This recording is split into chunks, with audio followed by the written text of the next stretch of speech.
SC ST BC మైనారిటీలకు ఎన్నికైన పదవుల నుంచి మంత్రి మండలి వరకు, డిప్యూటీ సీఎంలు, రాజ్యసభ శాసనసభాపతి వరకు, మండలి చైర్మన్లు, వైస్ చైర్మన్ పదవులు చరిత్రలో ఎప్పుడు ఇవ్వని విధంగా ఇచ్చింది కూడా ఎవరు అనంటే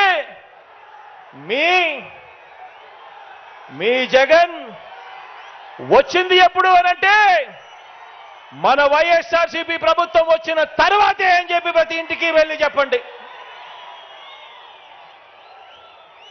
ఈ వర్గాలన్నీ కూడా మనందరి ప్రభుత్వం నిండు మనసుతో మద్దతు పలకాలని, తరతరాలుగా మారని బతుకులు మారాలని, మనందరి ప్రభుత్వం చేస్తున్న ప్రయత్నాలకు అండగా ఈ వర్గాలన్నీ కదలి రావాలని, స్టార్ క్యాంపెయినర్లుగా నిలవాలని, బాబుకు ఓటు వేయటం అంటే సామాజిక న్యాయానికి వ్యతిరేకంగా ఓటు వేయటమని. సంతానలేమి సమస్యతో బాధపడుతున్నారా? చింతించకండి. సుమారు 90,000 జంటలకు ఆనందం నింపింది ఓఎస్ఎస్ ఫర్టిలిటీ. ఈ రోజే 7825893600 కి కాల్ చేయండి. సంతానోత్పత్తి చికిత్సపై భారీ డిస్కౌంట్లు పొందండి. గుడ్ న్యూస్ చెప్పండి. బటన్ నొక్కితే నేరుగా నా అక్క చెల్లెమ్మల కుటుంబాల ఖాతాల్లోకి డబ్బులు పోయే డీబీటీకి వ్యతిరేకంగా ఓటు వేయటమే అని ఈ వర్గాలన్నీ కూడా స్టార్ క్యాంపెయినర్లుగా ముందుకు రావాలని ప్రతి ఒక్కరికి కూడా ప్రతి ఇంటికి వెళ్ళి చెప్పాల్సిన అవసరం ఉంది అని చెప్పి ప్రతి ఒక్కరిని కోరుతా ఉన్నా. ఆలోచన చేయమని అడుగుతా ఉన్నా. గతంలో చంద్రబాబు నాయుడు గారి పాలన చూశారు, ఇంకా చాలా మంది పాలనలు చూశారు, చాలా రాష్ట్రాల్లో కూడా పాలనలు చూస్తూ ఉన్నారు.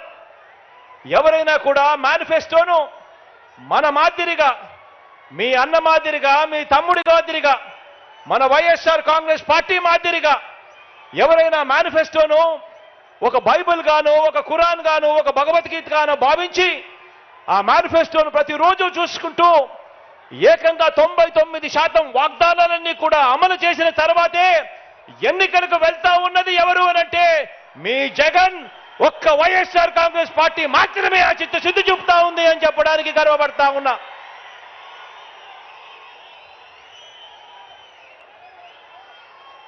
మొట్టమొదటిసారి ఫస్ట్ ఛాన్స్ ఇస్తేనే మీ జగన్ ఇంత గొప్పగా అన్ని వర్గాలను గుండెల్లో పెట్టుకొని చూసుకుంటా ఉన్నాడు. మరి 3 సార్లు ముఖ్యమంత్రి అయిన చంద్రబాబు గారు, 14 ఏళ్ళు ముఖ్యమంత్రిగా ఉన్న చంద్రబాబు నాయుడు గారు ఇవన్నీ కూడా ఎందుకు చేయలేకపోయాడు అని చెప్పి ప్రతి ఒక్కరూ కూడా ప్రతి ఇంటికి వెళ్ళి కూడా చెప్పండి, అడగండి.